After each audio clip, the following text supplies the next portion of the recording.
گوتم بدھ 563 قبل مسیح ہندوستان میں پیدا ہوا اور 483 قبل مسیح اس کی وفات ہوئی۔ گوتم بدھ کا لافانی جملہ ہے، وہ کہا کرتے تھے کہ دانش کی زندگی گزارنے والے کو موت سے بھی خوف نہیں آتا۔ اسی طرح کا ایک جملہ برٹرینڈ رسل نے بھی کہا تھا کہ خوف زدہ انسان عقل مند نہیں ہو سکتا۔ گوتم بدھ نے کچھ عجیب ہی کہہ دیا تھا جس میں صداقت معلوم ہوتی ہے کہ دانش کی زندگی گزارنے والے کو موت سے بھی خوف نہیں آتا۔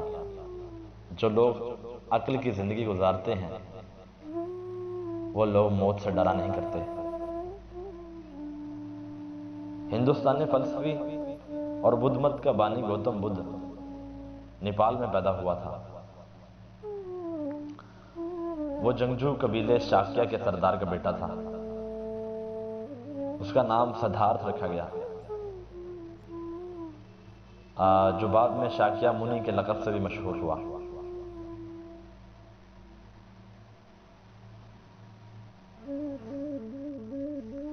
برہمنوں نے پیشین گوئی کر دی تھی کہ شاکیہ سردار شدھودھن کا بیٹا مرتاز بن جائے گا، یعنی ہر چیز تیاگ کر دنیا سے الگ ہو جائے گا۔ چنانچہ باپ نے اس دنیاوی زندگی میں ہی اس کو مشغول رکھنے کی ہر ممکن کوشش کی۔ خود گوتم بدھ نے اس بارے میں بتایا تھا کہ بھکشو، میری پرورش نہایت پر آسائش ماحول میں ہوئی۔ میرے باپ کے محل میں کمل کے تالاب بنائے گئے، ایک تالاب میں نیلے، دوسرے میں سرخ اور تیسرے میں سرخ کمل تھے۔ سردی، گرمی اور برسات کا موسم گزارنے کے لیے میری 3 رہائش گاہیں تھیں۔ برسات کے 4 ماہ کے دوران میری خاطر مدارت کے لیے گلوکار عورتیں موجود ہوتیں۔ 16 برس کی عمر میں سدھارتھ نے اپنی کزن یشودھرا سے شادی کی۔ شدھودھن کی سر توڑ کوششوں کے باوجود سدھارتھ یعنی گوتم بدھ کا ذہن کسی اور ہی دنیا میں بھٹکتا رہا۔ سدھارتھ کی زندگی کا اہم موڑ اس وقت آیا جب وہ 29 برس کا ہو چکا تھا۔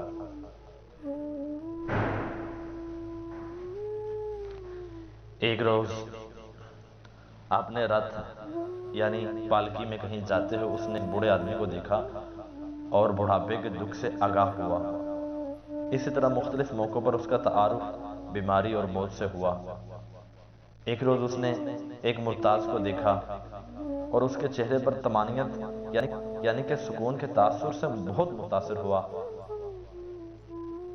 کہانی کے مطابق مرتاز کو دیکھ کر واپس آتے ہوئے راستے میں سدھارتھ کو اپنے بیٹے کے پیدا ہونے کی خبر ملی اور اس کا نام راہل یعنی زنجیر یا بندھن رکھا۔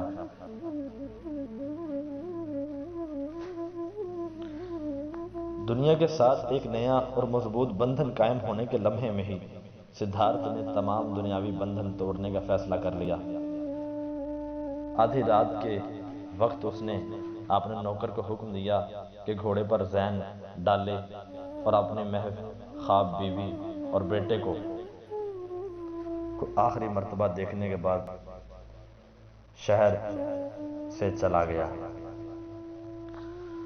راہبانہ زندگی کا آغاز کرنے پر سدھارتھ سارے شمالی ہندوستان میں گھومتا پھرتا رہا۔ اس نے ہندو مت کا مطالعہ کیا اور کچھ مشہور برہمن استادوں کی شاگردی اختیار کی، لیکن ہندو نظام، ذات پات، قابل نفرت اور ہندو راہبانیت بیکار معلوم ہوئی۔ سدھارتھ تو ابدی سچائی کی تلاش میں تھا، ایک ایسی سچائی کہ جو تمام دکھوں اور دنیاوی بندھنوں سے نجات دلا دے۔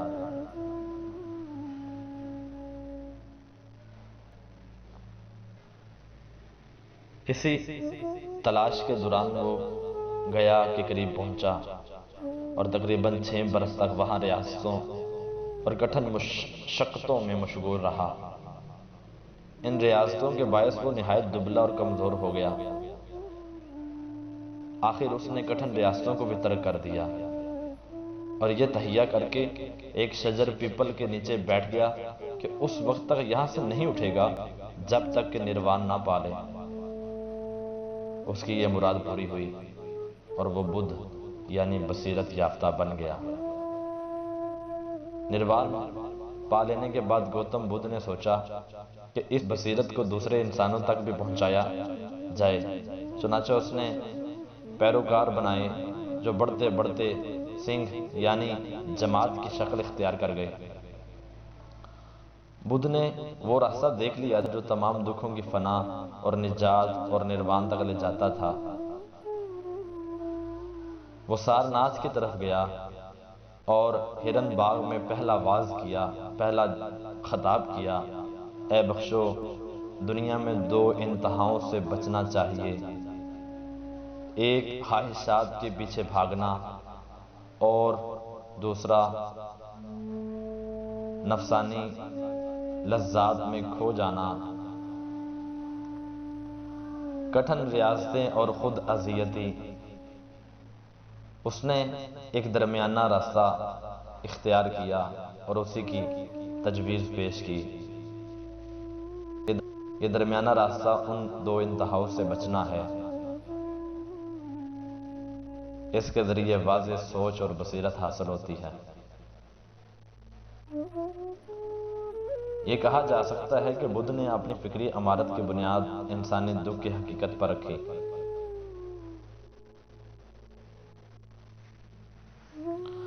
نروان کا لفظی مطلب بجھا ہوا ہے۔ جینے کا عمل چلتی ہوئی آگ کے مثل ہے۔ اس کا علاج فریب، جذبات اور خواہشات کی آگ کو گل کرنا ہے۔ بدھ یا نروان یافتہ وہ شخص ہے جس میں یہ شعلہ بجھ گیا ہو۔ بدھ نے سماجی تبدیلی یا فطرت کی طاقتوں کے خلاف لڑنے کے بجائے اخلاقی کمال میں نجات ڈھونڈی۔ وہ خدا اور ویدک مذہب سے منکر تھا۔ اس نے اتنا ضرور کہا کہ نئے جنم کا درومدار اچھے یا برے اعمال پر ہے، نہ کہ ذات اور قربانیوں پر۔ گوتم بدھ کے تمام فلسفہ حیات کو اگر ایک جملے میں بیان کرنا مقصود ہو تو ہم کہہ سکتے ہیں کہ گوتم بدھ نے دونوں انتہائیں دیکھی تھی۔ وہ خوشیوں کی انتہا بھی دیکھ چکا تھا، دولت کی انتہا بھی دیکھ چکا تھا، لذات اور عیش و نشاط کی انتہا بھی دیکھ چکا تھا۔ اسے وہاں سکون میسر نہیں آ رہا تھا تو اس نے دوسرا راستہ اختیار کیا جو کہ پستی کی جانب جاتا تھا، جو کہ زوال کی جانب جاتا تھا، جو کہ بھوک کی جانب جاتا تھا، جو کہ فاقہ کشی کی جانب جاتا تھا۔ وہ سمجھتا رہا ساری زندگی کہ شاید غربت میں خدائی ہے، کیونکہ امارت میں اسے خدائی نصیب نہیں ہوئی تھی۔ مگر وہ غلط تھا، اسے امارت میں سکون، خدائی یا نروان نہیں ملا، اسے غربت میں خدائی، سکون یا نروان نہیں ملا، بلکہ اس کو سکون، نروان، نجات ملی تو اعتدال میں ملی، درمیانہ راستہ اختیار کرنے میں ملی۔ تبھی تو اس نے کہا کہ بخشو، 2 انتہاؤں کی جانب مت جانا، نجات چاہتے ہو تو درمیانہ راستہ اختیار کر لو، اسی میں نجات ہے، اسی میں سکون ہے اور اسی میں خدائی ہے۔ بہت شکریہ۔